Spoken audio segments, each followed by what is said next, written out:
اعوذ باللہ من الشیطان اللعین الرجیم بسم اللہ الرحمن الرحیم الحمد للہ وکفا وسلام علی عبادہ الذین اصطفیٰ. درود بھیجیے محمد وعلی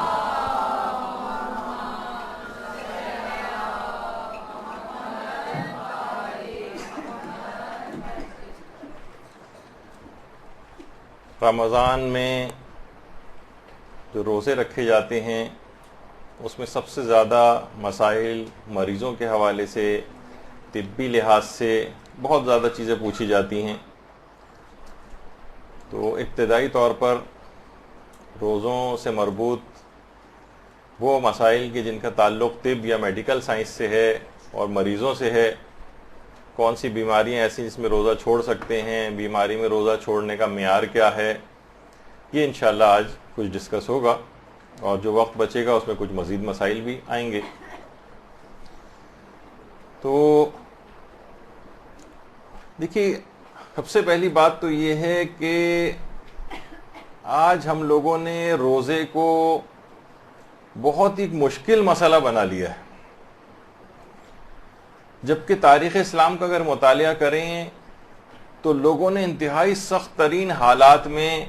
روزے رکھے. جو بالکل پہلا رمضان تھا جس میں روزے فرض کیے گئے تھے، وہ تو انتہائی جھلستی ہوئی گرمیوں میں آیا تھا. اور آج رمضان میں کس قدر سہولیات موجود ہیں، رمضان میں کس قدر آسائشیں ہیں، اور اتنا ہی روزہ رکھنا ہم لوگوں کے لیے مشکل اور ناممکن ہوتا جا رہا ہے. یعنی وہ رمضان کی جس کے آنے پر معصومین علیہم السلام، اللہم صلی علی محمد وعلی محمد،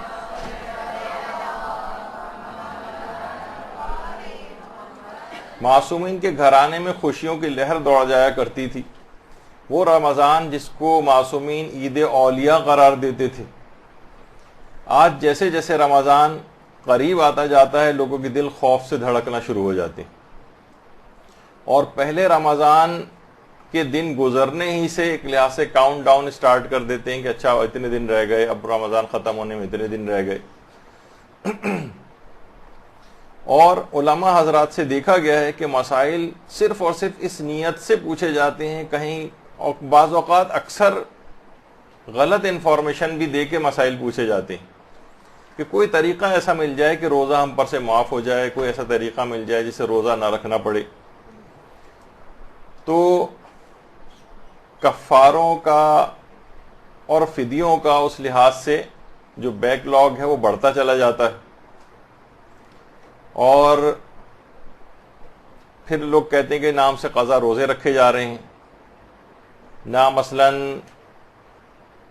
اتنے زیادہ کفارے ہم رکھ سکتے ہیں روزے، نہ ہمارے پاس مسکینوں کو کھانا کھلانے کے اب اتنے پیسے ہیں، اور مختلف بہانوں سے مختلف عذر گھڑ کر اور روزوں کو ایک لحاظ سے ساقط جو ہے وہ سمجھا جاتا ہے. ایک خاتون کا ایک دفعہ آیا تھا ایک مدرسے کے پاس بھی مسئلہ، جو انہوں نے کہا کہ 5 سال سے میں نے روزے نہیں رکھے، میں فدیہ کتنا دوں گی مجبوری کی وجہ سے. اچھا، اب دیکھا جائے لوگوں کے لیے کے نزدیک مجبوریوں کے معیارات کیا کیا بن گئے. مثلا میرے شوہر بیمار تھے اور ان کے ڈائپرس وغیرہ چینج کرنا پڑتے تھے، تو ظاہر ہے اس وجہ سے میں روزہ نہیں رکھ سکی. جب زیادہ تحقیق کی تو وہ پیچھے مجبوری جو ہے اس طرح کی بیان ہوئی، اس کا کوئی تعلق نہیں ہے روزہ چھوڑنے سے. تو بہرحال تاریخ کے اندر اگر ہم دیکھیں تو جس وقت جنگ احد ہوئی تھی اور حضرت حمزہ سید الشہداء کا لقب جن کو ملا تھا، تو حضرت حمزہ، اچھا اس زمانے میں آپ دیکھیے کہ عرب کے اندر اتنی شدید گرمی ہوا کرتی تھی، اتنی شدید گرمی، آج بھی 50-55 ٹیمپریچر بڑے آرام سے وہاں پر ہو جاتا ہے گرمیوں میں.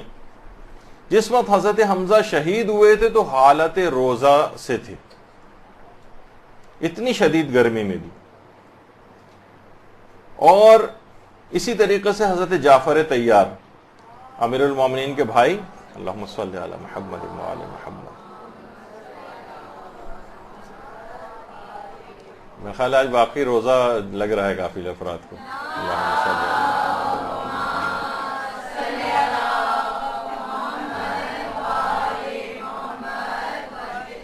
کہ جس وقت جنگ موتا میں شہادت ہوئی تھی،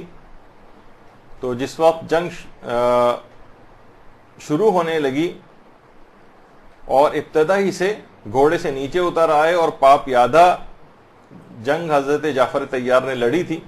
اور جب ان کا دایاں ہاتھ کٹ کر گرا تو اس کے بعد 70 تیر جعفر طیار کے جسم کے اندر پیوست تھے اور خون تیزی کے ساتھ بہہ رہا تھا۔ اصحاب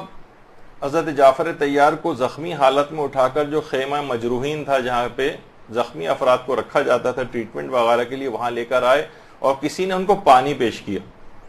انہوں نے انتہائی نقاہت میں اپنی آنکھیں کھولی، پانی کو دیکھا اور کہا کہ اسے غروب آفتاب تک کے لیے اٹھا کر رکھ دو، اگر زندہ رہا تو پی لوں گا، زندہ نہ رہا تو لب تشنا خدا کی بارگاہ میں حاضری دوں گا۔ تو پوچھا کہ انتظار کیوں ہے غروب آفتاب تک، آپ کیوں انتظار کر رہے ہیں؟ تو فرمایا کہ میں روزے سے ہوں، جعفر طیار۔ اسی طریقے سے ہمارے چھٹے امام امام جعفر صادق علیہ السلام کے فرزند،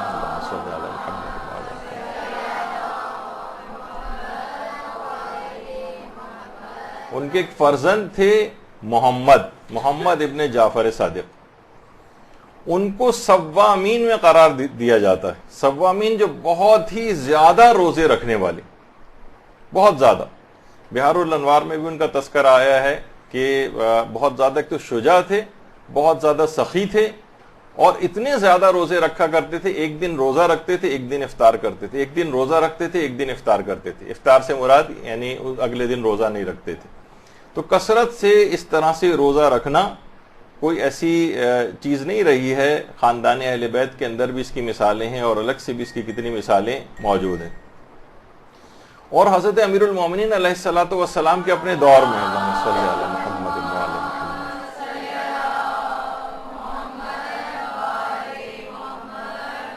اس زمانے کی مومنات اتنی کثرت کے ساتھ روزے رکھا کرتی تھیں کہ باقاعدہ گھر کے مردوں نے آ کر امیر المومنین سے باقاعدہ شکایت کی تھی اور کہا تھا کہ ہماری گھرداری متاثر ہو رہی ہے، خواتین جو اتنے زیادہ روزے رکھنے لگی ہیں۔ تو پھر امیر المومنین علیہ السلام نے باقاعدہ وہ حکم نامہ جاری کیا تھا کہ جب تک مردوں کی یعنی شوہر کی اجازت نہ ہو تب تک مستحب روزہ عورت نہیں رکھ سکتی۔ تو آپ نے دیکھا کہ بہرحال اسی طریقے سے تاریخ کے اندر اگر ہم دیکھیں تو مختار کے متعلق ملتا ہے کہ مختار جب شدید جنگ ہو رہی تھی، شدید پیاس کا عالم تھا، اور اسی میں کچھ جنگ میں ذرا سی کچھ فراغت ملی تھی اور اس کے بعد مجاہدین کو لوگوں نے لا کے پانی وغیرہ پیش کیا تھا، تو سب مجاہدین پانی پینے لگے، لیکن مختار نے منع کر دیا اور کہا کہ میں تقرب الہی اور قاتلان حسین سے جہاد کی نعمت کی شکر گزاری میں روزے سے ہوں، میں پانی نہیں پی سکتا۔ اور اس کے بعد جس وقت جام شہادت مختار نے نوش کیا ہے، اس وقت بھی مختار روزے کی حالت میں تھی۔ تو اس سے اندازہ لگائیں کہ اتنے سخت ترین حالات کے اندر بھی یہ آپ کو سنائے جانے کا مقصد یہ ہے تاکہ ایک اندازہ ہو کہ ہم کتنی آسانی کے ساتھ، اتنی سہولیات ملنے کے باوجود، اتنے اے سی ہر وقت اس کے اندر ٹھنڈے کے اندر بیٹھے رہنے کے باوجود، کتنی سہولتیں ملنے کے باوجود بھی روزہ رکھنے سے گریزاں نظر آتی۔ اور تاریخ اسلام میں ایک ایسی خاتون بھی رہی ہیں جن کا نام تھا نفیسہ خاتون، حسن بن زید بن حسن مجتبیٰ سلام اللہ علیہ، نفیسہ خاتون امام حسن مجتبیٰ کی اولادوں میں سے تھیں، یعنی آگے جو نسل چلی ہے، اور اسحاق معتمن ان کے شوہر کا نام تھا۔ مصر میں ان کا مزار ہے اور باقاعدہ کتاب جو ہے لکھی گئی ہے مصر کے ان لوگوں کے حالات پر، اسعاف الراغبین، اس کے اندر بھی یہ بات موجود ہے کہ نفیسہ خاتون نے اپنے ہاتھوں سے، کسی اور سے نہیں، اپنے ہاتھوں سے اپنے گھر میں اپنی قبر کھود رکھی تھی اور 30-35 سال تک اس قبر کے اندر بیٹھ کر تلاوت قرآن کرتی تھیں۔ اور بہت سے علماء نے یہاں تک یہ بات لکھی ہے کہ انہوں نے اپنی پوری 30-35 سال کی زندگی میں 6000 مرتبہ ختم قرآن اس قبر کے اندر بیٹھ کر کیا۔ درود بھیجیے محمد و آل محمد۔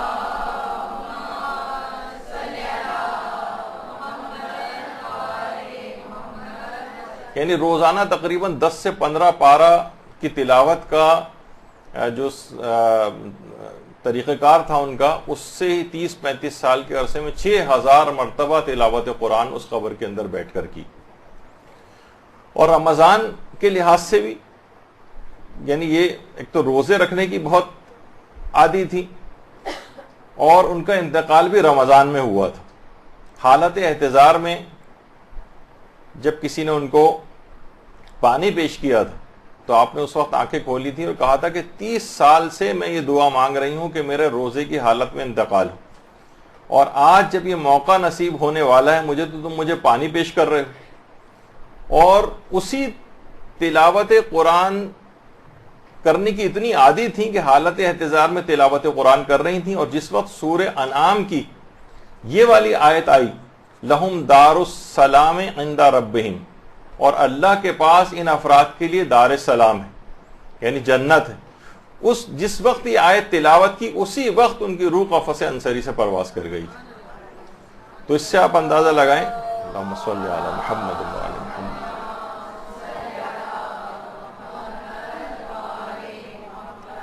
روزے کی سورہ انعام کی آیت ہے، روزے کی حالت میں انہوں نے انتقال کیا، روزے کی حالت. اور ان کی وفات کے بعد ان کے شوہر کی پوری کوشش تھی کہ ان کو مدینے لے جائیں اور جنت البقیع کے اندر جو ہے وہ دفن کریں، لیکن وہ خود تو یہی چاہتے تھے ان کے شوہر. لیکن مسئلہ یہ ہوا کہ اہل مصر نے بہت ان کے پاس آئے اور آ کر ان سے درخواست کی کہ ہم برکت کے لحاظ سے جو ہے ہم چاہتے ہیں کہ نفیسہ خاتون کو آپ یہیں دفن ہونے دیں. تو اسی کشمکش میں ایک دن تقریباً گزر گیا. رات کو جب اسحاق معتمن ان کے شوہر جب رات کو سوئے تو ان کو خواب میں پیغمبر اسلام ختم مرتبہ صلی اللہ علیہ وآلہ وسلم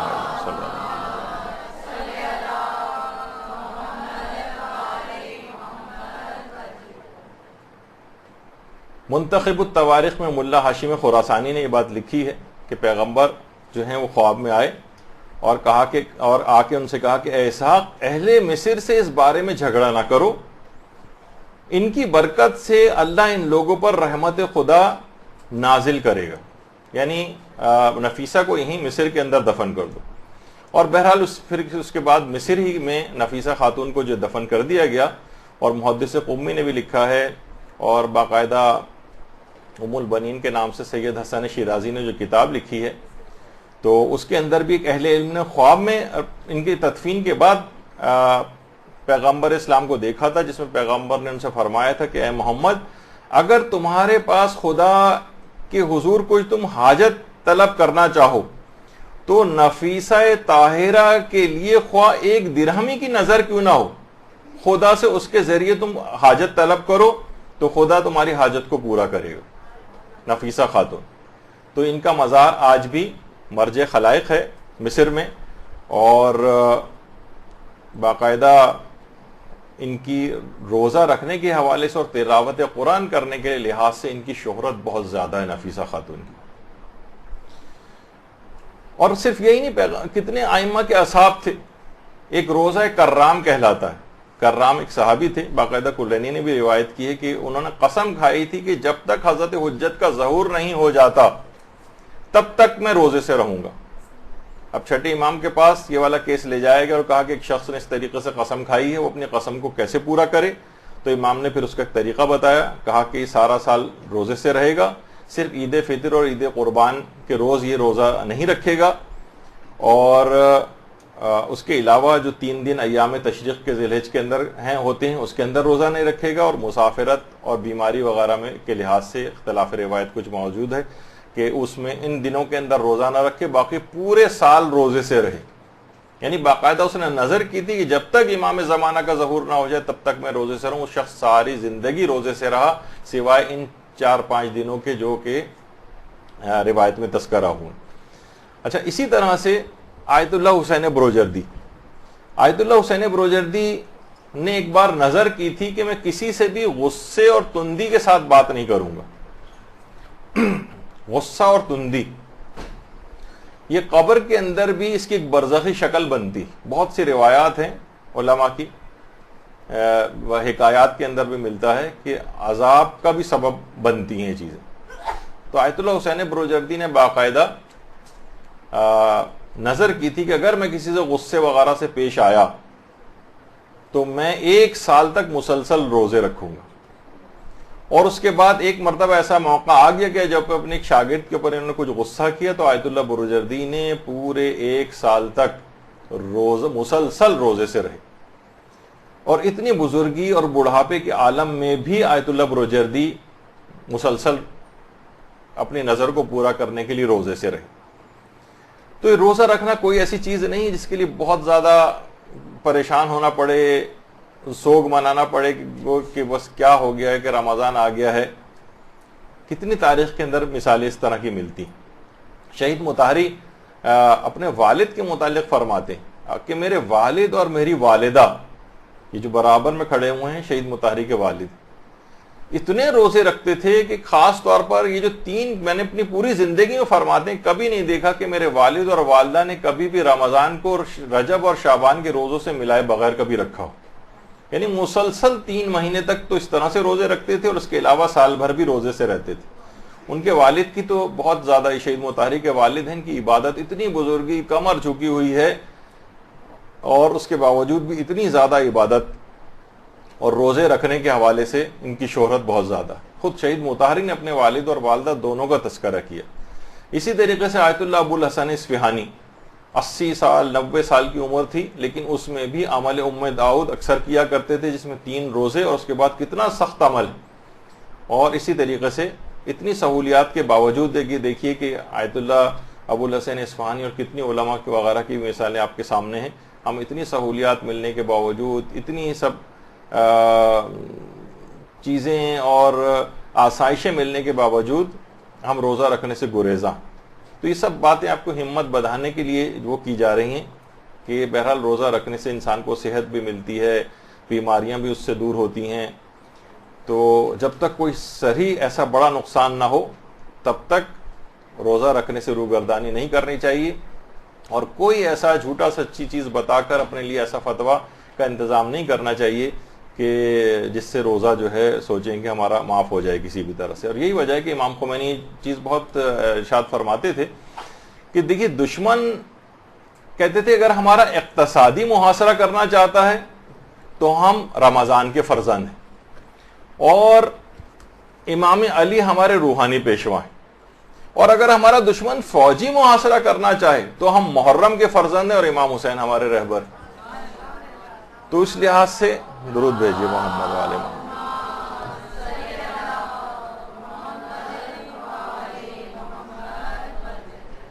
اچھا, اب دیکھیے جہاد, عراق کے اندر جہاد چل رہا ہے, شام میں بھی ہو رہا ہے, اور دنیا میں مختلف جگہوں پر مجاہدین کتنی بڑی تعداد کے اندر ان جگہوں کے اوپر کتنے سخت ترین, اتنی شدید گرمیاں. سوچیں گے اس وقت عراق کے اندر شاید آج بھی 45-47 ٹیمپریچر وہاں پہ چل رہا ہے, 50 بڑے آرام سے کراس ہو جاتا ہے وہاں پر. آقا سیستانی نے باقاعدہ وہاں کے جو مجاہدین ہیں انہوں نے جب یہ سوال اس لحاظ سے پوچھا کہ ان کے لیے روزہ رکھنے کا کیا حکم, تو اس کے اندر بڑی تفصیل کے ساتھ یعنی تمام ان مجاہدین کے اوپر بھی روزہ معاف نہیں, کہا کہ نہیں یعنی وہ روزہ رکھیں گے, نیت کریں گے باقاعدہ, اور اگر کوئی ایسی چیز آئی کہ جس سے ان کو یہ جو ادائے واجب ہے جہاد کا بہت زیادہ متاثر اگر اس سے اگر ہو رہا ہے, بہت شدید حالت خراب ہو رہی ہے, تو فقط اتنا کم پانی اور کھانا وہ لے سکتے ہیں کہ جس سے ان کی وہ اضطراری کیفیت ختم ہو جائے, اور اس کے بعد رمضان کے بعد ان کو اس روزے کی قضا بھی کرنا پڑے گی. نہ صرف یہ کہ روزہ معاف نہیں ہے بلکہ وہی والا کہ اضطرار کا مسئلہ جو ایک عام شخص کے لیے وہی ان مجاہدین کے لیے بھی, ان کے لیے الگ سے کوئی مسئلہ نہیں ہے کہ وہ لوگ جو ہے ان کے اوپر روزہ معاف ہو جائے کہ ہم تو اتنا بڑا کام کر رہے ہیں, ہم تو اتنا بڑا جہاد کر رہے ہیں, ہمیں کھانے پینے کی اجازت مل جانی چاہیے, ہمیں روزہ چھوڑنے کی اجازت مل جانی چاہیے. نہیں, ان کو بھی مسلمانوں نے کتنی جنگیں اور جہاد جو ہیں وہ رمضان میں کیے, تو ان مجاہدین کے لیے بھی باقاعدہ الگ سے فتویٰ کی یہ مسئلہ. اس سے آپ کو مسئلے کی سنگینی کا اندازہ لگانا چاہیے کہ اتنا آسان مسئلہ نہیں ہے روزہ چھوڑنا, کہ اتنی آسائشوں میں کسی کو نزلہ ہو جاتا ہے تو روزہ چھوڑ رہا ہے, تو کسی کو کھانسی ہو رہی ہے تو روزہ چھوڑ رہا ہے, کسی کو معمولی سی کمزوری ہو رہی ہے تو روزہ چھوڑ رہا ہے. اور خواتین یہ سمجھتی ہیں کہ مثلا اگر وہ پریگنینسی ہو گئی ہے یا مثلاً بچے کو دودھ پلانے کا مسئلہ ہے تو فوراً ان کا یہ ہوتا ہے کہ مجھے روزہ چھوڑنا ہے. ایسا نہیں, ابھی اس کی تفصیل آگے آئے گی. تو اس میں ایک یہ ہے کہ کیا یہ جو نقصان ہوتا ہے, نقصان کے اندر روزہ چھوڑا جاتا ہے, تو کیا معمولی سے نقصان کے احتمال سے روزہ معاف ہوتا ہے؟ دیکھیے یہ بات یاد رکھ لیجئے, صحت کے اعتبار سے معمولی نقصان پہنچنے کا جو ایک احتمال ہے اس سے روزہ معاف نہیں ہوتا. یعنی ایسا نقصان ہو جس کا عام طور پر برداشت کرنا جس کو بہت مشکل ہو, جس سے زندگی خطرے میں پڑ رہی ہو, یا کوئی شدید نقصان, اگر کوئی واقعی ایسا کوئی شدید نقصان ہے تو واجب تو چھوڑیے, روزہ رکھنا حرام ہو جاتا ہے. وہ ایک شدید نقصان والی کیفیت ہے. لیکن معمولی نوعیت کا ایک احتمالی خطرہ, شاید ایسا ہو جائے, اس سے روزہ معاف نہیں ہوتا. یہ بات یاد رکھ لیجیے. اب یہ ہر شخص اس کے اور اللہ کے درمیان ہے, اس کے اندر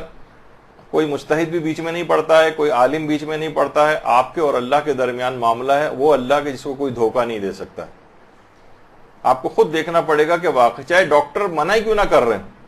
میرے اعتبار سے, میں خود بھی اس شعبے سے وابستہ ہوں, مجھے پتا ہے کہ اس معاملے کے اندر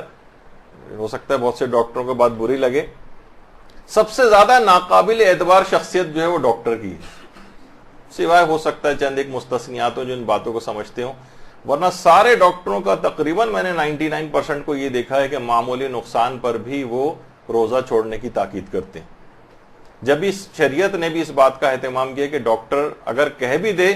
کہ روزہ چھوڑ دو لیکن مریض کو اطمینان ہے کہ میں رکھ سکتا ہوں, تو پھر ڈاکٹر کی بات نہیں چلی.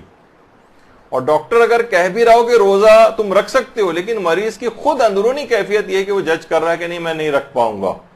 یا میں نہیں رکھ سکتا اب روزہ, اتنی شدید اس کی طبیعت خراب ہے, چاہے ڈاکٹر بظاہر کیوں نہ کہے, تب بھی اس کو روزہ چھوڑنا ہوگا چاہے ڈاکٹر کہے کیوں نہ رہو. تو صحت کے اعتبار سے یہ بات اصول کے طور پر یاد رکھ لیجئے کہ معمولی نقصان, اب آپ خود دیکھیں معمولی نقصان کیا ہوگا کہ بھائی معمولی نقصان یہ ہے کہ ابھی میرا بخار مثلا 99 ہے, 100 ہو جائے گا, کوئی ایسی بات نہیں, 99 100 بخار میں ایسا کون سا ہے, چند گھنٹے رہ گئے ہیں, اس کے بعد افطار کے بعد میں گولی کھا لوں گی. اب اس میں جو ہے یہ روزہ توڑنے کی یا گولی کھا کر اس کو ختم کرنے کی ضرورت نہیں, معمولی سا نقصان ہے, ابھی 99 کچھ ہے, 100 ہو جائے گا بخار زیادہ سے زیادہ. افطار کے بعد جب تک برداشت ہو سکتا ہے برداشت کر لیجیے. دواؤں کے نظام الاوقات میں کوئی تبدیلی ممکن کر کے روزہ رکھنا ممکن ہے تو ایسے ہی کرنا پڑے گا. لوگ کہتے ہیں نہیں 3 ٹائم ڈاکٹر نے دوا بتائی ہے, صبح دوپہر شام, اور دوپہر میں لازمی آ رہی, اس کا مطلب مجھے روزہ چھوڑنا ہے. بھائی آپ جا کے ان سے ڈسکس کر لیں, وہ بتا دے گا آپ کو صبح شام کی بھی بہت سی دواؤں کے اندر ڈوز کی جا سکتی. تو بہرحال کوئی طریقہ ایسا لوگ پوچھتے ہیں. اچھا پھر جو معیار ہے روزہ چھوڑنے کا وہ یہ کہ مریض کے روزہ چھوڑنے کا جو معیار ہے وہ ایسا نقصان یا مرض شدید ہے جسے عام طور پر برداشت کرنا سخت مشکل ہو, یا اس کا مرض طول پکڑ جائے. مثلا پیٹ میں اس کے شدید درد ہو رہا ہے, وہ تڑپا جا رہا ہے, اب ہمیں ہے کہ بھئی اس کو اب دوا کھلانی پڑے گی, اس کو کچھ چیز دینی پڑے گی. اب یہ ہے کہ عام طور پر برداشت کرنا بہت سخت مشکل ہو رہا ہے, یا اس کا مرض طول پکڑ جائے, یعنی اگر اس نے ابھی دوا نہیں کھائی تو مرض طول پکڑ جائے گا, اس کی تکلیف کی شدت میں اضافہ ہو جائے گا, یا شفا ملنے میں اس کو تاخیر ہو جائے گی, شفا ملنے میں تاخیر کا سبب بنے گا. اور ان باتوں کا یقین, ظن یا احتمال ایسے خوف پر ہو جس کی بنیاد عقلی ہو. ایک ہوتا ہے نا کہ ایک تو بنیاد عقلی نہیں ہوتی بلکہ غیر عقلی بنیاد ہوتی. تم جو ہے مائیں اکثر جو ہے وہ غیر عقلی بنیاد پر روزے چھڑواتی, 10 11 12 سال کی لڑکی اسے اٹھا ہی نہیں رہے فجر اس میں روزہ رکھنے کے لیے کہ نہیں یہ اسکول بھی جائے گی, بڑی مشکل ہو جائے گی. یعنی اس کی بنیاد ایک ایسے خوف پر ہے جو کہ غیر عقلی. کیا ہو جائے گا روزے میں تھوڑی بہت تو دیکھیے کمزوری ہوتی ہے, وہ تو لازمہ ہے اس کا. ایسا کیسے ممکن ہے کہ انسان صبح سے شام تک کچھ نہ کھائے پیے تو اس کو تھوڑی سی بھی کمزوری نہ ہو, لیکن تھوڑی بہت کمزوری وہ تو آپ کے لیے بہت ساری اس کا سبب ہے. تو اس میں غیر عقلی طور پر یہ ساری باتیں مجتہدین کے فتاوے کی ہیں, ہم نے اپنے الفاظ کے اندر جو آپ کو آسان کر کے لکھا ہے کہ مریض کے لیے روزہ چھوڑنے کا معیار ایسا نقصان یا مرض شدید ہے جسے عام طور پہ برداشت کرنا سخت مشکل ہو. برداشت ہو سکتا ہو تو روزہ نہیں چھوڑے گا, یا اس کا مرض طول پکڑ رہا ہو, اس صورت پہ چھوڑ سکتا ہے، یا اس کی تکلیف میں اضافہ ہو رہا ہو، یا شفا ملنے میں بہت تاخیر ہو جائے گی، اس کو ایسی دوائیں اس کو کھانی پڑ رہی ہیں، اگر یہ اب اس نے نہیں کھائیں دوائیں اور اس نے روزے رکھنے شروع کر دیے تو اس کا مرض جو ہے اس کو دیر سے شفا ملے گی۔ اور ان باتوں کو چاہے اس کو یقین، ظن یا احتمال بھی اگر ہے تو ایسا خوف جس کی بنیاد عقلی ہو، غیر عقلی ٹائپ کے جو خوف ہیں، صرف ایک ایسی دھڑکا لگا ہوا ہے جس کی کوئی عقلی بنیاد نہیں۔ جیسے میں نے کہا کہ بہت سارے جو حاملہ خواتین ہیں، دودھ پلانے والی خواتین ہیں، ان بہت ویک ایک احتمالی خوف کی وجہ سے کہیں ایسا نہ ہو جائے، کہیں بچے کے اندر کوئی خرابی نہ آ جائے۔ ابھی خیر ہم اس پہ آگے چل کر تفصیل سے یہ مسئلہ آنے بھی والا ہے تو اس وقت ڈسکس کریں گے، لیکن وہ غیر عقلی خوف ہے۔ حتیٰ کہ جو کمزوری کا مسئلہ، اس میں بھی مراجع یہ کہتے ہیں کہ کمزوری، بلکہ شدید کمزوری کی بنا پر بھی روزہ نہیں توڑا جا سکتا، سوائے اس کے کہ ایسی حالت ہو جائے جسے برداشت نہیں کیا جا سکتا۔ جب ناقابل برداشت ہو جائے تب روزہ توڑا جا سکتا ہے، لیکن پھر بعد رمضان اس روزے کی قضا بھی کرنا پڑے گی۔ یعنی کمزوری بلکہ شدید کمزوری یہ بھی روزہ توڑنے کے اسباب میں سے نہیں، سوائے اس کے کہ ناقابل برداشت، تو آدمی بے ہوش ہوا جا رہا ہے، بالکل تڑپا جا رہا ہے، ایسی کوئی اس کی صورتحال ہو گئی ہے، شدید ایسی ڈی ہائیڈریشن ہو گئی ہے، ایسے الیکٹرولائٹ جسم کے اندر ختم ہوتے جا رہے ہیں اس کے، یعنی کچھ ایسی کہ جسے کہا جاتا ہے ناقابل برداشت۔ اچھا، یہ ویسے یہ ضرور ہے کہ یہ چیز ویری کرتی، بہت سے لوگ نازک مزاج ہوتے ہیں، نازک مزاجی کی بنا پر وہ زیادہ اتنا فیل کرتے ہیں، ان کے لیے الگ معیار ہے، ان کو اپنے لحاظ سے دیکھیں گے۔ وہ بہت سے بالکل سخت جان قسم کے ہیں، مزدور ٹائپ کے افراد ہیں، ویسی سخت ٹف جابس وغیرہ کرنے کے عادی ہیں، اور ان کے لیے جو ہے معیار ذرا ہر شخص کا ایک انڈیویجول ہے، بالکل ایک الگ ہے، اور اس کا اب الگ ایک حکم ہوگا، بس اس کے اور خدا کے درمیان یہ معاملات سب ان کو دیکھنے پڑیں گے کہ ہمیں کیا کرنا چاہیے، ہماری ذمہ داری کیا ہے، اور اس کے مطابق فیصلہ کریں۔ اچھا، بہت سے لوگ یہ بھی کرتے ہیں کہ جناب اس میں کچھ غیر الہی نیتیں بھی آ جاتی ہیں، مثلا وزن کم کرنا۔ دیکھیے، روزے میں مکمل نیت حکم خدا کی ہونی چاہیے۔ اگر کسی کی نیت ہی یہ ہو کہ میرا وزن کم ہو جائے، یا دو نیتیں جمع ہو جائیں کہ حکم خدا بھی پورا ہو جائے، رمضان کے روزے بھی رکھ لیں اور وزن بھی کم ہو جائے، اور یہ دونوں نیتیں مستقل اور دائی ہوں، تو روزہ باطل ہو جاتا ہے۔ اچھا، اس کے کیا معنی مستقل اور دائی؟ یعنی ان میں سے کوئی ایک بھی نیت نہ ہو تو آپ روزہ نہیں رکھیں گے۔ دیکھیے، دائی کہتے ہیں اصل میں ایسی چیز کو کہ جو کہ آپ کو کسی کام کے لیے ایک موٹیویشن پیدا کرتی۔ مثلا اتنی گرمیوں میں حالت روزہ میں آپ جب سب لوگ سو رہے ہیں، بستروں کے اندر ہیں، آپ لوگ اٹھ کر یہاں پر آ رہی ہیں ماشاءاللہ علم دین حاصل کرنے کے لیے، تو ایک دائی ہے آپ کے اندر، ایک موٹیویشن ہے آپ کے اندر جو آپ کو اٹھا کر اس گرمی کی شدت میں حالت روزہ میں یہاں لے کر آ رہا ہے، اس کو کہتے ہیں دائی۔ تو اگر دائی بالکل مستقل ہے، یعنی 50% یہ ہے کہ ہمیں روزہ بھی رکھنا ہے، اور 50% نیت کے اندر یہ ہے کہ وزن بھی کم ہو جائے، ان میں سے کوئی ایک بھی نیت، دونوں مستقل نیتیں، یعنی ایک بھی اگر کم ہو جائے گی تو آپ روزہ نہیں رکھتی۔ مثلا کہا جائے کہ بھائی وزن کم نہیں ہوگا، صرف روزے کا ثواب آپ کو ملے گا، تو آپ کہیں گے پھر میں نہیں رکھ رہی، بعد میں کبھی رکھوں گی۔ تو اب اس کا مطلب یہ ہوا کہ روزہ یہ جو ڈائٹنگ کی یہ والی جو نیت ہے وزن کم کرنے کے اعتبار سے، یہ آپ کے روزے کو باطل کرے گی۔ لیکن اگر نیت ہو 100% حکم خدا کی، لیکن دماغ میں خود بخود یہ خیال اور فائدہ آ رہا ہے کہ بھئی روزہ رکھیں گے تو ظاہر وزن بھی کم ہو ہی جائے گا، ایک فائدہ ہے، وہ دماغ میں ضمنی طور پر آپ کے آ رہا ہے، تو اس سے روزے پر فرق نہیں پڑتا، اس سے روزہ بالکل صحیح شمار کیا جائے گا اور صحیح سمجھا جائے گا۔ تو روزے میں مکمل حکم خدا کی نیت ہونی چاہیے، انسان کو اپنی نیت کو، اچھا نیت دیکھیے رک کر، ایک تو نیت ہم وہ سوچتے ہیں کہ وہ الفاظ کا دہرانا، وہ الفاظ کے دہرانے کی کوئی اہمیت نہیں، صرف دل کے اندر آپ کے پورا ایک خیال ہونا چاہیے، ارادہ ہونا چاہیے کہ میں حکم خدا کی بجا آوری میں صبح صادق سے لے کر غروب آفتاب تک ان تمام چیزوں سے اپنے آپ کو بچاؤں گی کہ جو منع کی گئی۔ تو نیت کو انسان کو اپنی اچھی بنانا چاہیے اور چیک بھی کرتے رہنا چاہیے۔ اچھا، خواتین کے حوالے سے ایک سوال، کیونکہ طبی لحاظ سے بہت ساری چیزیں آ رہی ہیں اس کے اندر، تو کیا ایسی ادویات استعمال کر سکتی ہیں؟ وہ چاہتی ہیں کہ بھئی ابھی تو موقع ایسا ہے کہ ہم روزے سب کے ساتھ رکھ لیں گے، بعد میں روزے بہت مشکل ہو جاتے ہیں، قضا کرنا مشکل ہو جاتا ہے، بعض اوقات کفارہ تاخیر لازم آنے لگتا ہے، تو کیا ہم اپنے مخصوص ایام کو روکنے کے لیے کوئی ایسی دوائیں استعمال کر سکتے ہیں؟ تو جواب یہ ہے کہ جی ہاں استعمال کر سکتے ہیں، لیکن زیادہ بہتر یہ ہے کہ ان ادویات کو بہرحال، یہ میں فقہی طور پہ نہیں کہہ رہا، ویسے مشورے کے طور پر، کہ ان ادویات کو استعمال نہ کیا جائے۔ دیکھیے اس میں بہت ساری پرابلم ہوتی ہیں، بہت سے اس کے سائیڈ ایفیکٹ اس طرح کے ہوتے ہیں، بہت سی جس چیز کو روکنے کے لیے اتنی تگ و دو کی جاتی ہے کہ ہم رمضان کے روزے رکھ سکیں، وہ اتنے مشکوک بن جاتے ہیں، بہت سے سائیڈ ایفیکٹ ہیں، بریک تھرو بلیڈنگ وغیرہ اس طرح کی چیزیں ہوتی ہیں کہ آپ کو پھر سمجھ میں نہیں آتا کہ یہ کون سا والا استحاضہ ہے کہ ماہوار نجاست ہے، کیا ہے، کچھ بھی سمجھ میں نہیں آ رہا ہوتا۔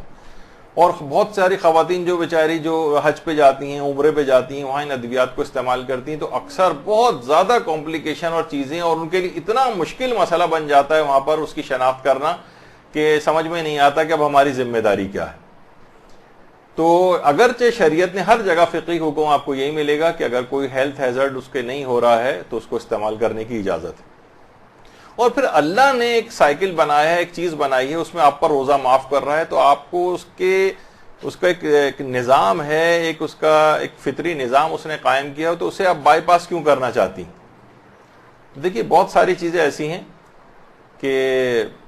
ایک بزرگ تھے، وہ کسی مجتہد کے پاس گئے اور کہا کہ دعا کیجئے کہ اس سال میں ماہ رمضان کے روزے رکھ سکوں، بہت ہی بزرگ 80-90 سال کے۔ تو مجتہد نے کہا کہ میں ہرگز بھی تمہارے لیے دعا نہیں کروں گا، یہ اللہ نے تمہیں اس عمر تک پہنچایا ہے، پھر تم پر جو ہے روزے کو ساقط کیا ہے، اتنا زیادہ بڑھاپا، خود بیماری سے ہٹ کر بھی خود بڑھاپا، بہت زیادہ جو بڑھاپا ہوتا ہے جس میں مریض جو ہے روزہ نہیں رکھ پاتا ہے، جو بوڑھا ہے وہ روزہ نہیں رکھ پاتا، اس پر سے ساقط کیا ہے۔ تو اللہ نے تمہارے لیے تمہیں اس حال تک جو لے کر آیا ہے، پھر تم پہ ساقط کیا، تم زبردستی اپنے اوپر اس واجب کو لادنا چاہتے ہو، ہرگز تمہارے لیے دعا نہیں کروں گا۔ تو بہرحال میرا اپنا اس لحاظ سے ہے کہ ان ادویات کے استعمال کو بعد جب خدا ہی نے یہ والی چیز رکھی ہے تو اتنا زیادہ انسان کو غیر ضروری طور پر متقی نہیں بننے کی کوشش کرنی چاہیے کہ وہ اس طرح کی ادویات استعمال کرے۔ سننے میں آتا ہے کہ بہت سی دیندار خواتین، متقی پرہیزگار خواتین اس طرح سے کہ ہمارے روزے سارے مکمل ہو جائیں، لیکن ان کے کچھ نہ کچھ ہیلتھ ہیزرڈز بھی ہوتے ہیں اور اتنا مناسب نہیں ہے، جن کے ساتھ کمپلیکیشن ہوتی ہیں، پھر تو پورے رمضان کے روزے ان کے اس طرح سے مشکوک ہو جاتے ہیں، سمجھ میں نہیں آتا کہ اسے کیا سمجھیں۔ اچھا، بہت سی خواتین اس حالت روزہ میں ان کو کچھ چیک اپس کرانے کے لیے بھی جانا پڑتا ہے، بعض اوقات پیلوک ایگزامینیشن کروانا پڑتا ہے، اندرونی چیک اپ جو ہے گائنیکولوجسٹ وغیرہ کرتی ہیں، اور بعض اوقات اندرونی الٹرا ساؤنڈ کروانے پڑتے ہیں۔ تو عموماً خواتین یہ سوچتی ہیں کہ بھئی اندرونی چیک اپ ہوگا یا اندرونی الٹرا ساؤنڈ ہوگا تو پھر ہمارا جو ہے روزہ ہم نہیں رکھ سکیں گے، ہمارا روزہ باطل ہو جائے گا۔ تو یہ بات یاد رکھ لیجئے کہ ان چیزوں سے روزہ باطل نہیں ہوتا ہے اور یہ بالکل جائز ہے،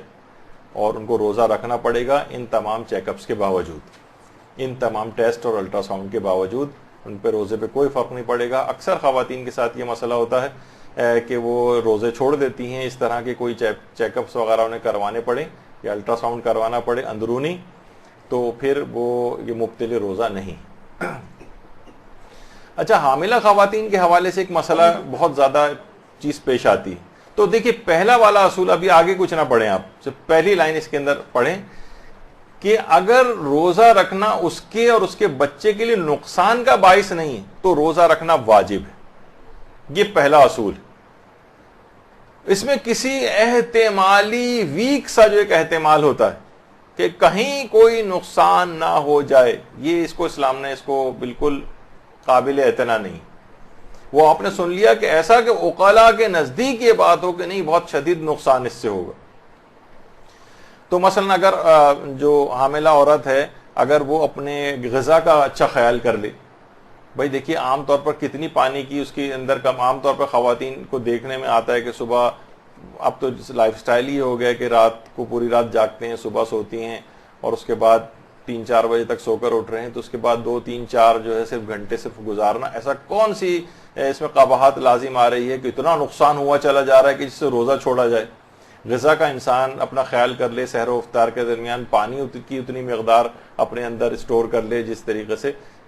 جتنی ضرورت ہوتی ہے عام طور پر، تو اس سے کوئی نقصان نہیں ہوگا بلکہ فوائد ہوں گے۔ بلکہ اس پہ ہماری پوری گفتگو ہو چکی ہے کہ روح ایمان اس کے جسم سے نکل جاتی، جو بھی کوئی بلا عذر شرعی اس طرح سے روزہ چھوڑتا ہے، تو بچہ روزہ خوری کا، اور ولادت کے بعد جو مائیں جو ہے عام طور پہ 40 دن تک غسل کیے بغیر اور نمازیں چھوڑتی ہیں اپنی، تو وہ روزہ خوری کا پیغام لے کے پیدا ہوتا ہے، نمازوں کو چھوڑنے کا پیغام لے کے پیدا ہوتا ہے، اور کتنی ساری اس طرح کی قباحتیں، تو وہ اس کے اندر ایک روحانی کمزوری لاحق ہو جاتی ہے اس بچے میں، کہ ساری زندگی وہ بیچارہ لڑتے جھگڑتے ہی اپنے آپ سے گزارتا رہتا ہے۔ کمزوری آ گئی، جس طریقے سے ایک بچہ جو ابتدائی طور پر کمزور یا ایسی کوئی خرابی پیدائشی لاحق ہوتی تو ساری زندگی اس کو لڑتے ہوئے گزارنا پڑتی، تو اسی طریقے سے وہ روحانی کمزوری لے کر پیدا ہوگا۔ تو خواتین کو دیکھنا چاہیے کہ اس وقت اگر ان کے لیے روزہ رکھنا نقصان کا باعث نہیں بن رہا ہے تو واجب ہے کہ روزہ رکھیں، اپنی غذا وغیرہ کا خیال رکھیں، اور انشاءاللہ کوئی ان کو نقصان نہیں ہوگا۔ اچھا، اب یہ آپ کو بتایا جائے کہ یہ اچھا فدیے کے اعتبار سے اچھا اب دو مسئلے بنتے ہیں۔ پہلے ہم سب سے نیچے والے پیراگراف پہ اب آ جاتے ہیں۔ اگر حمل پہلے مہینے سے لے کر 7ویں مہینے کے آخر تک کا ہے تو اس کو اسلام یعنی یہ اس کی ڈیلیوری ابھی بہت اس کو سمجھتا ہے کہ ابھی دور ہے، اور وہ فدیے والا مسئلہ اس کے اوپر نہیں آتا۔ اس میں اس کا وہی حکم ہوگا کہ عام طور پر جو ایک بیمار کا شدید نقصان بیماری کی وجہ سے پہنچنے کا جو احتمال ہوتا ہے وہ والا حکم ہوگا اس کا۔ یعنی اگر بچہ جو ہے وہ 1 مہینے سے لے کر 7 مہینے تک کا ہے، 7 مہینے کے آخر تک، اس دوران اگر اتنا قوی اس کا امکان ہو جائے کہ اس کو شدید نقصان اس عورت کو ہوگا یا اس کے بچے کو ہوگا، تو پھر وہ روزہ چھوڑ سکتی ہے، اور بعد رمضان اس کو صرف اور صرف قضا کرنی ہے، کوئی کفارہ اور فدیہ نہیں دینا۔ یہ ایک فرق ہے۔ لوگ سوچتے ہیں کہ بس حاملہ روزہ چھوڑ دے تو فدیہ دے دے، نہیں، دو فرق ہے۔ ہاں، البتہ اگر حمل 8ویں یا 9ویں مہینے میں اور اس سے آگے کے لیے ہو، آگے کا ہو، اور اسے خود نقصان پہنچنے کا اندیشہ ہو یا اس کے بچے کو نقصان پہنچنے کا اندیشہ ہو، تو پھر وہ روزہ چھوڑ سکتی، اور بلکہ نقصان کے شدید خوف میں تو روزہ چھوڑنا واجب ہو جاتا ہے۔ شدید خوف، عقلی شدید خوف اگر ہو، کوئی ایسی بیماری ہو رہی ہے، کوئی ایسی کمی ہوئی جا رہی ہے، بچے کی گروتھ ریٹارڈیشن ایسی ہو رہی ہے، اس کا کاز مثلا یہی ہے کہ اگر اس نے اپنی غذا اور یہ سب کا خیال نہیں کیا، پانی وغیرہ کا، تو بچے کو اور نقصان پہنچے گا، تو ٹھیک ہے، پھر یہ روزہ چھوڑ دے اور اس کے بعد اس کا فدیہ دے دے۔ یعنی 3 پاؤ کھانا، آٹا، یا بھی بہت سی اور چیزیں بھی ہیں، وہ کسی مستحق کو کفارے کے طور پر دے۔ یعنی اس میں 3 ایک لحاظ سے مسئلے کے شقیں بنتی ہیں۔ ایک تو یہ کہ اگر وہ رکھ سکتی ہے روزے اور کمزوری ہو رہی ہے، اس سے کوئی فرق نہیں پڑتا، تو آپ نے سن لیا کہ شدید کمزوری بھی روزہ چھوڑنے کا باعث نہیں بنتی۔ نقصان، شدید نقصان جس کی عقلی کوئی توجیہ ہو، عقل کہہ رہی ہو کہ اسے لازمی روزہ چھوڑنا چاہیے، تو پھر اگر پہلے مہینے سے لے کر 7ویں مہینے تک کا معاملہ ہے تو پھر وہ شدید نقصان کے خوف کی وجہ سے روزہ چھوڑے گی، اور بعد رمضان قضا کرے گی، کفارہ اور فدیہ وغیرہ کا مسئلہ نہیں۔ اور 8ویں مہینے کے بعد سے لے کر ڈیلیوری تک کے ٹائم میں اگر کبھی کوئی ایسا کوئی خوف اس کو درپیش ہوتا ہے تب بھی وہ روزہ چھوڑ سکتی ہے، اور فرق یہ ہوگا کہ قضا کے ساتھ ساتھ اس کو ایک فدیہ بھی دینا پڑے گا۔ جو حاملہ عورتیں جب روزہ چھوڑ، لوگ فقط ایک ہی مسئلہ اس میں سمجھتے ہیں کہ بس فدیہ دینا ہے اس کو، روزہ حاملہ ہے تو روزہ چھوڑے گی اور فدیہ دے دے گی۔ نہیں، ایسا نہیں، اس کے اندر یہ شقیں ہیں جس کو مد نظر رکھنا چاہیے کہ کب ایسا کیا جاتا ہے۔ اچھا، پھر بچوں کو دودھ پلانے والی ماؤں کا بڑا مسئلہ آتا ہے۔ کتنا بھی ہم اس کو پھیلائیں ان مسئلوں کو، لیکن لوگ خواتین پھر بھی اس بات کو سمجھتی نہیں۔ دیکھیے، اس کے اندر بھی یہ ہے کہ اگر ماں کسی وجہ سے اس کمی کو پورا کر سکتی، مثلا بچے کو فیڈ مکمل طور پر نہیں مل رہی، لیکن ماں یہ کر سکتی ہے کہ مثلا ڈبے کا دودھ لگا سکتی، یعنی اس کو سپلیمنٹ یا کمپلیمنٹ کرنے کے لیے ایک لحاظ سے کمی اگر ہو رہی ہے تو اس کمی کو کسی بیرونی ذرائع سے پورا کر دے۔ مثلا کوئی اور دودھ جو جانور کا دودھ ہو، خواہ وہ یا ڈبے وغیرہ کا دودھ ہو، اس کمی پوری ہو سکتی ہو اس سے مکمل طور پر، یا اس کے ساتھ کچھ یہ پلائے، کچھ بچہ جو ہے وہ ڈبے وغیرہ کا استعمال کر لے، تب بھی اس عورت کو روزہ چھوڑنے کی اجازت نہیں ملے گی۔ یعنی اگر وہ سوائے اس کے کوئی ایسی کنڈیشن ہو جائے کہ بعض اوقات یہ ہوتا ہے کہ بچہ ایک دفعہ ڈبے کے دودھ کی طرف چلا جاتا ہے تو پھر واپس ماں کے دودھ کی طرف نہیں آ پاتا، یا مثلا ڈبے کا دودھ جو ہے وہ موافق نہیں آ رہا ہے، بہت سو کو کانسٹیپیشن ہو رہا ہے، کسی کو ڈائریا ہو جاتا ہے، کچھ کنسنٹریشن ماؤں کو نہیں پتا ہوتی کہ کتنا مثلا اس میں ملانا چاہیے، پانی کتنا ہو، دودھ کتنا ڈالا جائے اس کے اندر، یا بچوں کو کوئی ڈائریا، کوئی انٹالرنس ہو رہی ہے، اس سے کوئی ایسے کوئی الرجک ریئیکشن ہو رہا ہے، کوئی بھی اس طرح کی بات کہ جس سے بچہ بیرونی کوئی اور دودھ نہ لے سکے، اور ماں اگر پلا رہی ہے تو بچے کو کمی ہو رہی ہے، نقصان پہنچ رہا ہے، یا ماں کے اندر کوئی ایسی کمی ہو رہی ہے اور نقصان پہنچ رہا ہے، تو پھر اس دودھ پلانے والی ماں کو اجازت ہے کہ روزہ چھوڑ سکتی، لیکن اور وہ فدیہ دے گی اس کے بعد. لیکن اگر مختلف طریقوں سے اگر یہ کمی کو پورا کر سکتی ہے تو اس کے لیے لازم ہے کہ یہ روزہ نہیں چھوڑے اور دیگر ذرائع کو اختیار کرے. تو اصول یہ بنا کہ اگر روزہ رکھنے کی وجہ سے دودھ کی کمی کو مصنوعی طور پر پورا کیا جا سکتا ہے تو ماں کے لیے روزہ چھوڑنا جائز نہیں ہے. لیکن اگر مکمل انحصار بچے کا ماں کے دودھ پر ہی ہو، کوئی دوسرا طریقہ اس کی کمی کو پورا کرنے کا نہ ہو، جو میں نے وجوہات بتائیں کہ اس کو کوئی ایسی کمپلیکیشن ہو رہی ہے، بچے کے لیے موافق نہیں ہو پا رہا ہے، اس کو وہ ایڈجسٹ نہیں کر پا رہا ہے کسی طریقے سے وہ بچہ، اور اس کو نقصان پہنچ رہا ہے، تو روزہ رکھنا خود ماں کے لیے اگر نقصان دہ ہے، بچے کے لیے نقصان دہ ہو رہا ہے، تو پھر ماں روزہ چھوڑ دے گی اور ہر دن کے بدلے وہ ایک فدیہ دے گی کسی مستحق مومن کو، اور رمضان کے بعد اس روزے کی قضا بھی کرنا ہوگی. تو آپ نے دیکھا کہ دودھ پلانے والی ماؤں کا بھی جو مسئلہ ہے وہ بس ایک عمومی طور پر تاثر یہ ہے کہ بھئی اس پہ تو روزہ معاف ہے، ایسا نہیں ہے، بلکہ وہ حتی الامکان وہ روزہ رکھے گی، اور جب وہ روزہ رکھنے شروع کرے کوئی مائنڈ میک اپ اپنا کر لے اور اپنی غذا وزا کا خیال کرے تو آپ دیکھیں گے کیا ایسی چیز ہوگی. اگر آپ دیکھیں تو سحر اور افطار اور اس کے بعد کے پیریڈ میں آدمی اتنا، اگر آپ روزانہ کی کیلکولیشن کریں تو عام دنوں میں بھی آپ اتنا پانی وغیرہ نہیں پیتی ہیں یا اتنی غذا نہیں کھا پاتی جتنا رمضان میں کھا لیتی ہیں. تو جب کوئی چیز کی کمی واقع نہیں ہو رہی ہے تو پھر روزہ چھوڑنے کا ایسا کوئی جواز نہیں بنتا ہے، سوائے اس کے کوئی استثنائی موارد ہوں تو پھر ایک الگ بات بنتی ہے. تو کسی بھی طریقے سے اگر اس کمی کو پورا کر کے وہ روزہ رکھ سکتی ہو تو ضروری ہے کہ روزہ رکھے.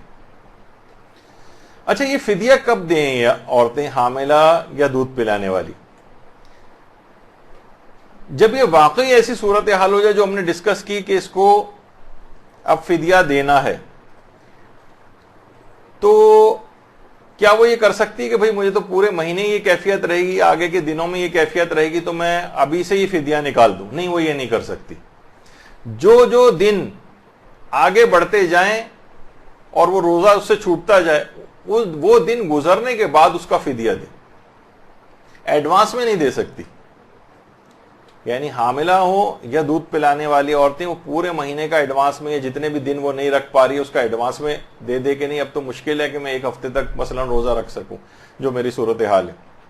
تو ایڈوانس میں نہیں دے سکتی. ایک ایک دن گزرنے کے بعد بھی دے سکتی ہے، یا یہ بھی کر سکتی ہے کہ ابھی فوراً نہ دے، عید وغیرہ ہو جائے اور ایک ساتھ پھر جتنے بھی روزے چھوڑے ہیں اس کے چھوٹے ہیں، اس طرح سے ان کی قضا تو جب کبھی وہ پورے سال میں انجام دے گی، اس کے پاس وقت ہے. فدیہ بھی کوشش تو کرے کہ جتنی جلد ہو سکے دے، لیکن یہ بعد میں بھی ادا کر سکتی. فوراً واجب نہیں کہ ادھر وہ دن گزرا اور فوراً اسی دن اس کو فدیہ دینا ہے. رمضان میں بھی ایک ایک دن گزرنے کے بعد بھی دے سکتی ہے، اور بہت سارے دن اس طرح سے جمع ہو جائیں تو اس کے بعد بھی اکٹھے ان کا فدیہ بعد میں بھی ادا کیا جا سکتا ہے. اور رمضان کے بعد تو وہ قضا انجام دیں گی ہی. تو بہت سی خواتین کو یہ دیکھا گیا ہے اور بہت سے مریضوں کو بھی دیکھا گیا ہے کہ وہ ایڈوانس میں ہی اپنا پورا فدیہ نکال دیتے ہیں. صرف ایک دو افراد کو صرف اجازت ہے کہ وہ ایڈوانس میں نکال سکتے ہیں، وہ بھی آگے چل کر آئے گا، لیکن ان افراد کو اجازت نہیں. اچھا دیکھیے، بہت سے بوڑھے افراد جو ہوتے ہیں وہ اس کے اندر شامل، یعنی بڑھاپے کے باعث روزہ رکھنا جن کے لیے باعث مشقت ہو. دیکھیے، کچھ افراد بوڑھے ایسے ہیں کہ روزہ وہ رکھ لیں گے لیکن مشقت کے ساتھ، گرتے پڑتے جا رہے ہیں اور چکر آ رہے ہیں اور کمزوری کے اندر، نقاہتوں کے اندر لیٹے ہوئے ہیں اور بہت بوڑھے بھی ہیں. دیکھیے، کوئی ویسے اس میں کوئی ایج فیکٹر نہیں تو کوئی آپ کہیں کہ بھئی کون سی ایج، 80 سال؟ نہیں، بہت سے 80 سال کیسے فٹ ہے. کہ اور بہت سے 60-65 سال کے ایسے لگ رہے ہوں گے کہ بس یہ تو بیچارے روزہ رکھ ہی نہیں سکتے. تو جو بہت زیادہ ایسے بوڑھے افراد کے جو کہ روزہ رکھ تو لیں گے لیکن مشقت کے ساتھ روزہ رکھیں گے, یہ روزہ چھوڑ سکتے ہیں اور ان کو ایک فدیہ دینا پڑتا ہے, فدیہ ان کے اوپر ہوتا ہے. اور بہت سے بوڑھے ایسے ہیں جو روزہ رکھ ہی نہیں سکتے, مشقت کے ساتھ بھی نہیں رکھ سکتے, ان پر سے فدیہ معاف ہے. دیکھیے اس کی بوڑھوں کی بھی 2 کیٹیگری. ایک کیٹیگری وہ ہے کہ جو مشقت کے ساتھ روزے رکھ سکتی ہے. ایک ہوتا ہے کہ نارمل طریقے سے روزہ والا مسئلہ کہ بوڑھے ہیں لیکن روزہ رکھ رہے ہیں, کوئی مسئلہ نہیں ہے, چل پھر رہے ہیں, آ جا رہے ہیں, کھا پی رہے ہیں, اور معمولی سی اگر کمزوری ہوتی بھی تو کوئی فرق نہیں پڑتا, ان پہ تو واجب ہے کہ روزہ رکھیں. لیکن کچھ ایسے ہیں جو بہت بڑھاپے کی وجہ سے بہت زحمت میں پڑ کر روزہ رکھ سکتے ہیں, ان کے اوپر سے روزہ معاف ہے اور وہ فدیہ دیں گے. اچھا, فدیہ ایسے افراد یہ رمضان شروع ہوتے ہی پورے رمضان کا فدیہ دے سکتے ہیں. ان کو ہماری فقہی اصطلاح میں شیخ اور شیخہ کہا جاتا ہے, یعنی جو اتنے بوڑھے ہو جائیں کہ بڑھاپے کی وجہ سے روزہ ساقط ہو رہا ہو. اور بہت سے بوڑھے ایسے جو رکھ ہی نہیں سکتے ہیں, مشقت سے بھی نہیں رکھ سکتے, ان پر سے فدیہ بھی معاف ہے. نہ قضا ہے نہ فدیہ ہے, کچھ بھی نہیں, بس معاف. تو صرف یہ لحاظ سے کیٹیگری بنتی ہے بہت بوڑھے افراد کی, یہ اول رمضان شروع ہوتے ہی نکال سکتے ہیں جو مشقت کے ساتھ روزہ رکھ رہا ہو. اور جو رکھ ہی نہیں سکتا اس کو تو ویسے ہی معاف ہے, وہ بھی چاہے ویسے ہی اپنے اس کے لیے شک ہو رہا ہے, اس کو پتہ نہیں میں اس کیٹیگری میں ہوں یا نہیں, تو وہ بھی احتیاطاً دینا چاہے تو دے سکتا ہے شروع رمضان سے. اچھا, رمضان میں لوگ اکثر پوچھتے ہیں بلڈ ٹیسٹ وغیرہ کرانے کا مسئلہ, لیبارٹریز جاتے ہیں, بلڈ نکالنا پڑ رہا ہے, تو خون نکلوانے سے یہ بالکل جائز ہے اور اس سے روزہ باطل نہیں ہوتا, اس سے کوئی فرق نہیں پڑتا کتنا بھی خون نکال لیا جائے. اسی طریقے سے حالت روزہ میں شوگر بھی چیک کی جا سکتی, ظاہر ہے اس میں بھی بلڈ نکالا جا رہا ہے. اچھا, شوگر کے مریض کے لحاظ سے بھی یہ ہر شوگر کا مریض ذرا الگ ہے, ہم کی کوئی ایک حکم سب پہ مریضوں پہ نہیں لگا سکتے. بہت سے مریض ایسے ہیں, کتنی ویب سائٹس موجود ہیں, کتنے ڈاکٹروں کے ٹی وی پروگرامز آتے ہیں کہ کون کون سی احتیاطیں رکھ کے جو زیادہ کمپلیکیٹڈ جن کی شوگر نہیں ہے وہ روزہ رکھ سکتے ہیں. لیکن یہ احتیاط کر لیں, دوا کے ڈوز یہ کر لیں, انسولین کے ڈوز کم اور زیادہ کیے جا سکتے ہیں, وہ ظاہر ہے وہ ڈاکٹروں سے مشورے وغیرہ کے بعد. ایسا نہ ہو کہ کوئی زبردستی جو ہے وہ کسی کو نقصان ہو جائے اور بعد میں ہمیں آ کے پکڑ کے آپ نے اتنے سخت مسئلے بتائے جس کی وجہ سے دیکھیے انہوں نے روزہ رکھا اور یہ نقصان ہو گیا. وہ تو ہر مریض خود دیکھے کہ کچھ, جب بھی میں نے کہا کہ ہر مریض منفرد ہے, ایک الگ انڈیویجول ہے, اس کا حکم بالکل دوسرے سے الگ ہے. تو نہ تو تمام شوگر کے مریضوں پر سے روزہ معاف ہے اور نہ ہی تمام شوگر کے مریض ایسے ہیں کہ جن کے اوپر روزہ رکھنا واجب ہو. یہ ہر شخص کا ایک بالکل الگ مسئلہ ہے, وہ خود دیکھے کہ وہ رکھ سکتا ہے یا نہیں رکھ سکتا. اگر وہ اپنی ڈائٹ کو مینٹین کرتے ہوئے, دوا کو ڈوز کو ایڈجسٹ کرتے ہوئے, مشورے سے, لائف سٹائل ماڈیفیکیشنز کے ذریعے, بہت ساری اس طرح کی چیزیں ہیں کہ جس سے وہ روزہ رکھنے کے قابل ہو تو اسے رکھنا پڑے گا روزہ. اور اگر اس طرح کی کوئی صورتحال ہوتی ہے کہ ایک دم سے شوگر بہت ڈاؤن اس کی ہو جاتی ہے اور مسائل اس کے ساتھ ہوتے ہیں, تو پھر وہ اپنے شرعی فریضے پر, کیونکہ شدید نقصان پہنچنے کا اندیشہ ہے, تو پھر اس موقع پر وہ روزے کو توڑ سکتا ہے. اچھا, اسی طرح سے خون کے بلڈ ڈونیشن باقاعدہ اکثر روزے کی حالت میں دینے کا ایک مسئلہ ہوتا ہے. تو خون کا عطیہ بھی دے سکتے ہیں, بلڈ بھی ڈونیٹ کر سکتے ہیں. 21 رمضان آتی ہے, مختلف کیمپس وغیرہ لگتے ہیں, اس کے اندر بھی لوگ بلڈ ڈونیٹ کرتے ہیں. تو لوگ عام طور پر دماغ میں یہ آتا ہے کہ کہیں جسم سے خون نکالنے سے روزہ باطل تو نہیں ہو جاتا. تو باطل نہیں ہوتا ہے, البتہ اگر خون کے اتنا زیادہ خون نکالا جائے جس سے کمزوری ہونے لگے, اس کو ضعف کا باعث بننے لگی, تو اس صورت میں یہ بلڈ ڈونیٹ کرنا یہ مکروہ ہے, مکروہ ہو جاتا ہے, یعنی ثواب روزہ کم ہو جائے گا. کیونکہ اچھا, لیکن بعض اوقات ایسا ہوتا ہے کہ ظاہر ہے کہ مریض کو بہت ضرورت ہے ورنہ وہ مر جائے گا, تو اس طرح کی کوئی صورت حال ہوتی ہے جس میں ایک لحاظ سے دیکھا جائے تو بلڈ ڈونیٹ کرنا واجب بھی ہو سکتا ہے, تو پھر یہ مکروہ والے مسئلے کو نہیں دیکھا جائے گا. یہ عام طور پہ ہوتا ہے جب کوئی ایسی وہ نہیں ہے اور ایک کیمپ لگا ہوا ہے جس کی والنٹیئر کوئی کرے اور جا کر اپنا بلڈ دے دے, اور اسے معلوم ہے کہ نہیں اس سے مجھے کمزوری بہت ہو جائے گی تو اس کے لیے پھر کراہیت رکھتا ہے. لیکن بہت سے لوگوں کو نہیں ایسا کوئی مسئلہ ہوتا تو وہ ان کے لیے مکروہ بھی نہیں. اچھا, بلڈ ڈونیشن کے ساتھ ساتھ ایک اور چیز بھی ہے, بہت سے علاج ایسے ہیں جیسے ہجامہ کروانا, کپنگ جسے کہتے ہیں. یہ بھی اگر خون اس کے جسم سے نکلنے سے کمزوری کا باعث بنے تو ہجامہ کروانا بھی مکروہ ہو جائے گا.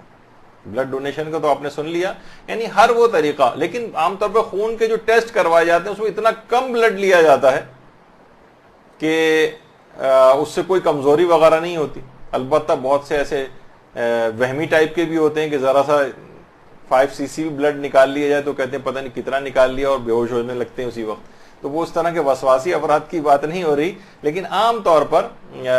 جسم سے اتنی مقدار میں ایسا خون نکلنا جس جو کمزوری کا باعث بن جائے, یہ حالت روزہ میں مکروہ ہے. اور قطع نظر اس کے, ابھی میں اس کے فقہی احکام پہ تو ہم کافی تفصیلی کلاس زنجیر زنی اور قمع زنی کے موضوع کے اوپر لے چکے ہیں. وہ ہر مجتہد کے اپنے اپنے مقلد جو ہے اپنے اپنے مجتہد کے مسئلے کے اوپر عمل کرے. لیکن ویسے کہ عام طور پر زنجیر زنی وغیرہ کے اندر وہ اس میں بھی خون اتنا معمولی نکلتا ہے کہ وہ کمزوری کا باعث نہیں. یعنی اس لحاظ سے اس مسئلے سے قطع نظر کہ کچھ مراجع اس کو منع کرتے ہیں, کچھ جائز قرار, وہ والی چیز ابھی ہم نہیں کر رہے, ابھی صرف خون جسم سے نکالنے کی بات کر رہے ہیں. تو اس لحاظ سے اگر وہ کیونکہ اتنی کم مقدار ہوتی ہے کہ وہ کمزوری کا باعث نہیں ہوتی. بہت زیادہ اگر کوئی ایسا کر لے اور کمزوری کا باعث ہو جائے تو وہ ٹھیک ہے, وہ ایک الگ مسئلہ ہو جائے گا. لیکن اس میں بھی عام طور پر اتنا خون نہیں نکلتا. تو اس میں معیار یہ ہے کہ اتنا خون جو کہ کمزوری کا باعث بنے وہ مکروہ ہے.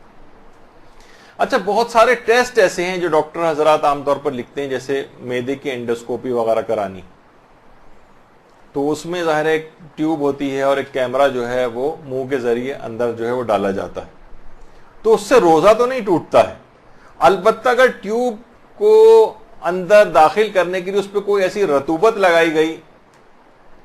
کوئی ایسی کوئی سلپری چیز اس کے اوپر لگائی گئی کہ تاکہ وہ فیسیلیٹیٹ ہو جائے اور آرام سے وہ چیز الگ سے پاس ہو جائے, اس صورت میں روزہ باطل ہوتا ہے. اور اگر یہ اس کو ٹالا جا سکتا ہے, بھئی ابھی انڈوسکوپی ہم نہیں کرا رہے, کوشش ہم ٹھیک ہے ہم رمضان کے بعد کروا لیں گے, اور کوئی ایسا نقصان نہیں ہے تو اس کو تاخیر کر دی جائے اس میں. لیکن اگر واقعی کرانے کی ضرورت پیش آ جائے تو پوچھ لیں کہ وہ کیمرے کو اس یا جو ٹیوب اندر ڈالیں گے وہ اس پہ کوئی ایسی چیز لگا رہے ہیں لکوڈ ٹائپ کی, یا کوئی سلپری چیز جس سے کے ذریعے وہ اندر حلق سے اندر جائے, تو اس صورت میں پھر روزہ باطل ہوگا اور بعد رمضان اس روزے کی قضا کرنا پڑے گی. کفارہ البتہ کوئی نہیں ہے, لیکن قضا اس کی انجام دینا ہوگی. اسی طرح سے بہت ساری چیزیں ایسی ہیں کہ جو مثلاً بہت سے لوگ پائلز کے یا بواسیر کے یا ہیمورائڈز جس کو کہتے ہیں اس کے مریض ہوتے ہیں, تو ان کو باقاعدہ اجابت کی جگہ سے پروکٹوسکوپی ایک کرانی پڑتی ہے کہ تاکہ شناخت کر سکیں کہ پائلز ہیں یا نہیں, یا ان کا کون سی ٹائپ کا کہ پائلز اس کو ہیں. تو اور علاج کے لیے بھی پروکٹوسکوپی ہوتی ہے اور ڈائگنوسس وغیرہ کے لیے بھی ہوتی ہے, اور اس کے ساتھ ساتھ ٹریٹمنٹ بھی ہو جاتا ہے. تو اسی دوران بعض اوقات انجیکشن لگایا جاتا ہے یا بینڈ باندھا جاتا ہے اس پائلز کے اوپر. تو وہ سارے پروسیجر یہ سب کرانے جائز ہیں, اس سے روزے پر کوئی فرق نہیں پڑتا. تو بہت سے لوگ پریشان ہو کے کہ بھائی ہمیں تو یہ والا ایک چیز کرانی پڑے گی اور ایک انسٹرومنٹیشن کرانی پڑے گی, جسم کے اندر ایک چیز داخل ہوگی باقاعدہ, تو اس سے روزے پر فرق نہیں پڑتا. اسی طریقے سے حالت روزہ میں بہت زیادہ شدید قبض اگر کسی کو ہو جائے, اس کے لیے باقاعدہ ریکٹل سپوزیٹریز کہلاتی ہیں, وہ ایک لگائی جاتی ہیں. تو اس کے بعد پھر اس کا وہ قبض میں اس کو آرام آتا ہے, بشرطے کہ وہ لکوڈ والی کوئی چیز نہ ہو. سالڈ ٹائپ کی ایک ٹیبلٹ ٹائپ کی ایک چیز ہوتی ہے, کیپسول ٹائپ کی لمبا سا کیپسول ہوتا ہے, وہ اس کو جسم کے اندر داخل کیا جاتا ہے. اس سے روزہ نہیں ٹوٹتا کیونکہ وہ سالڈ چیز ہے. لیکن جان بوجھ کر اگر کوئی کسی مایا چیز, کوئی لکوڈ ایسا ہے, بہت سے ایسے لکوڈ بھی آتے ہیں جس سے اینیما جو ہے وہ لیا جاتا ہے, اس سے روزہ باطل ہوتا ہے. یہ بات یاد رکھ لیجئے کہ کوئی بھی سالڈ چیز قبض کشا اگر لی جاتی ہے, منہ کے ذریعے نہیں, کیونکہ منہ کے ذریعے اگر کوئی بھی دوا آپ کہیں گے کوئی قبض کو دور کرنی کوئی دوا منہ سے اگر کھائی جائے گی, اس سے تو لازمی روزہ باطل ہوگا. تو دوسرا جو روٹس ہیں اس کے جو کہ عام طور پر میڈیکل سائنس کے اندر ہیں, اس کے ذریعے اگر کوئی دوا اس لحاظ سے اندر جسم میں داخل کی جا رہی, بشرطے وہ ٹھوس ہو,